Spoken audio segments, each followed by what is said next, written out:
नमो नमः प्रिय छात्राः। अद्य वयं पंडिता रमाबाई इत्यस्य पाठस्य प्रथमानुच्छेदस्य संस्कृतभाषायां वाचनं हिंदीभाषायां चानुवादं करिष्यामः। बच्चों, पंडिता रमाबाई महाराष्ट्र की प्रथम महिला शिक्षिका थी, इसलिए स्त्री शिक्षा के क्षेत्र में उनका नाम अग्रगण्य है, अर्थात सबसे आगे गिना जाने वाला। तो पाठ का वाचन एवं हिंदी भाषा में अनुवाद करते हैं। स्त्री शिक्षा क्षेत्रे, स्त्री शिक्षा के क्षेत्र में अग्रगण्या, आगे गिनी जाने वाली, पंडिता विदुषी रमाबाई ने 1858 ईस्वी में ख्रीष्टाब्दे ईस्वी में जन्म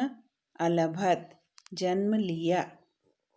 बच्चों, रमाबाई के नाम के आगे जो पंडिता उपाधि दी गई है उनको सम्मान प्रदान करने के लिए दी गई है। पंडित माने होता है विद्वान, और इसका स्त्रीलिंग है पंडिता अर्थात विदुषी। अलभत लब धातु है। लब माने प्राप्त करना, और यहाँ पर लंग लकार प्रथम पुरुष एक वचन है। लब धातु के रूप आत्मनेपदी में चलते हैं। इस तरह से इसके रूप चलते हैं, लभते, लभेते, लभन्ते, लट लकार में। तस्याः पिता अनंत शास्त्री डोगरे, माता च लक्ष्मीबाई आस्ताम। तस्याः पिता, तस्याः माने होता है उसका अथवा उसकी अथवा उसके, किंतु हम यहाँ पर उन्हें सम्मान देने के लिए उसका के स्थान पर उनका इस तरह से उच्चारण करेंगे।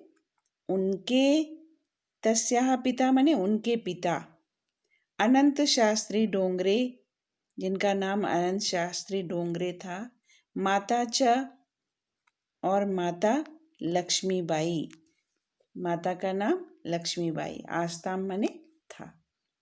एक बार फिर से देख लें। तस्याः पिता, उनके पिता अनंत शास्त्री डोंगरे और माता लक्ष्मीबाई थी। तस्मिन् काले स्त्री शिक्षाया स्थिति चिंतनीया आसीत्। तस्मिन् काले माने उस समय, सप्तमी विभक्ति एक वचन। उस समय स्त्री शिक्षाया, स्त्री शिक्षा की, षष्ठी विभक्ति एक वचन। शिक्षा आकारांत स्त्रीलिंग शब्द है, तो षष्ठी विभक्ति में हो जाएगा शिक्षाया।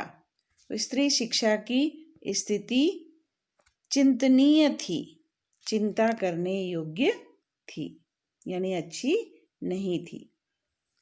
स्त्रीणां कृते संस्कृत शिक्षणं प्रायः प्रचलितं नासीत्। स्त्रीणां कृते अर्थात स्त्रियों के लिए, कृते के साथ हमेशा षष्ठी विभक्ति का प्रयोग होता है। कृते माने लिए, तो स्त्रीणाम कृते षष्ठी विभक्ति का बहुवचन है स्त्रीणाम।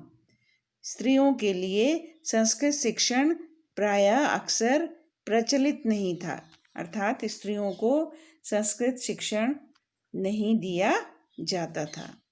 किंतु डोंगरे रूढ़िबद्धां धारणां परित्यज्य स्वपत्नीं संस्कृतम् अध्यापयत्।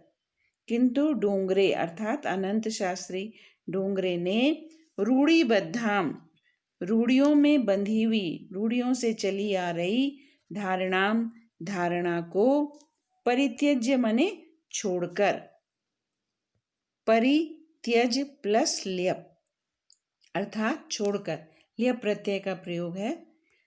स्वपत्नीम अपनी पत्नी को, द्वितीय विभक्ति एकवचन, संस्कृतम अध्यापयत संस्कृत पढ़ाई, संस्कृतम अध्यापयत यहाँ पर संयोग है, वर्ण संयोग है।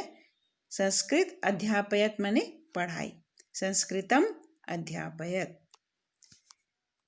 एतदर्थं सः समाजस्य प्रतारणाम् अपि असहत्। एतदर्थम अर्थात इसके लिए,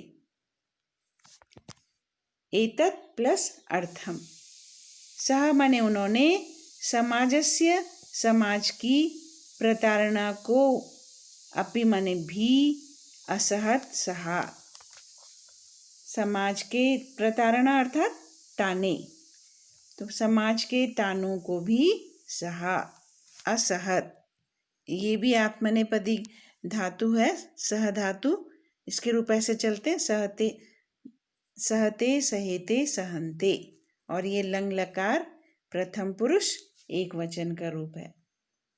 अनंतरम रमा अपि स्वमातु संस्कृत शिक्षां प्राप्तवती। अनंतरम माने इसके बाद, रमा अपि रमा ने भी, स्वमातु अपनी माता से, स्व माने अपनी, मातु में षष्ठी विभक्ति एक वचन है, और यहाँ पर है पंचमी विभक्ति एक वचन। पंचमी और षष्ठी में एक जैसे रूप चलते हैं, तो यहाँ पर पंचमी विभक्ति एक वचन है, अपनी माता से संस्कृत शिक्षा प्राप्तवती, संस्कृत शिक्षा प्राप्त की। तो बच्चों, आज आप इतना ही समझेंगे, इस अनुच्छेद का संस्कृत में वाचन करेंगे, इसके अर्थ को समझेंगे, और इससे संबंधित आपको प्रश्न दिए जाएंगे, उनके उत्तर अपनी उत्तर पुस्तिका में लिखेंगे। धन्यवाद।